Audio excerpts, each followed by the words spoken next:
Ang mga ingredients po ay tsokolate, kahit anong brand.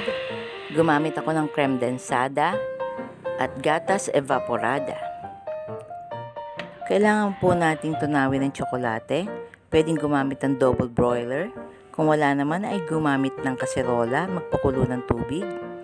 Pwedeng ipatong doon ang tsokolate na nilagay sa isang lalagyan na pwedeng mainitan at simulan na nating tunawin ng tsokolate.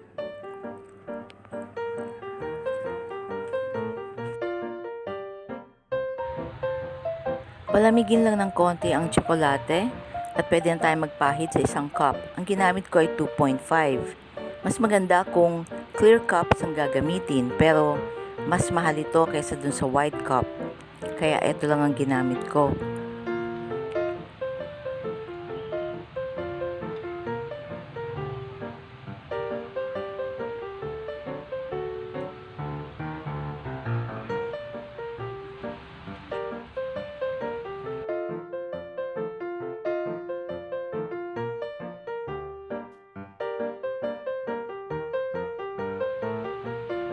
Ang ginamit ko naman plastic sa ice candy ay 1.5 by 10. Nilagyan ko lang ito ng isang kutsarang tsokolate.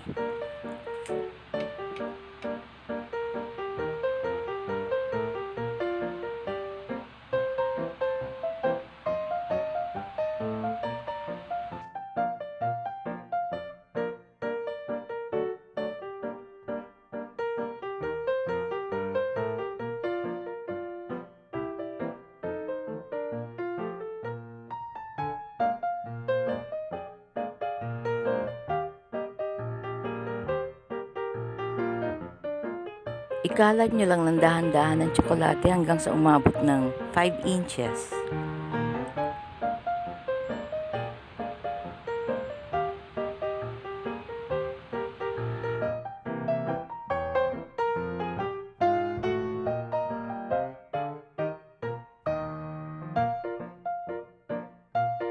Ngayon naman ay i-mix na natin ang Kremdensada at Evaporada.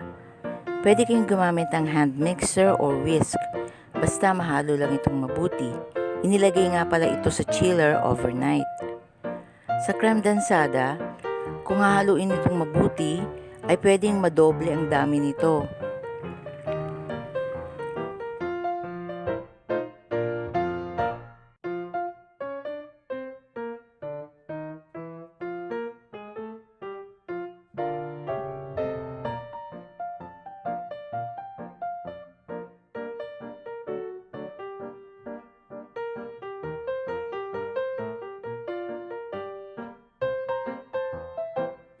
Isali na po natin sa plastic at cups. Ang dami ng sinalin kong mixture ay nasa 40 ml.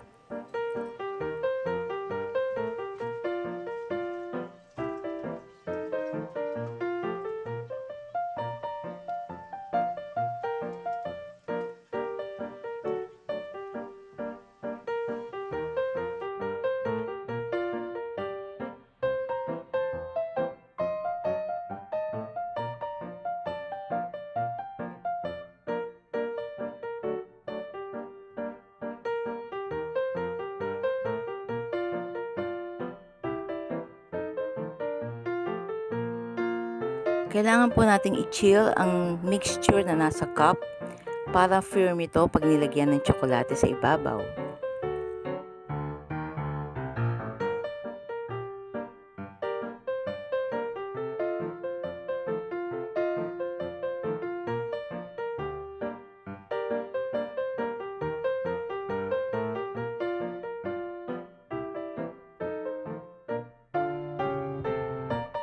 Pwede rin po kayong gumawa ng ibang designs. Ang ginawa ko lang po ay tsokolate at nilagyan ng sprinkles. Pwede rin po kayo maglagay ng marshmallow or maliliit na candies kagaya ng nips or M&M's.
Ang kalahati ng mixture pala ay sinubukan kong gumawa ng cookies and cream.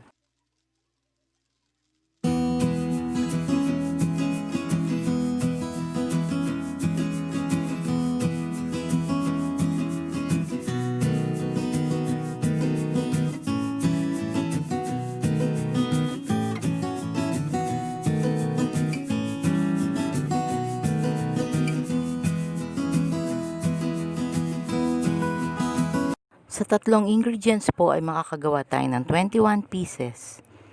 Kaya lang po ito ay matrabaho, kaya nasa inyo na po kung magkano ito ibebenta.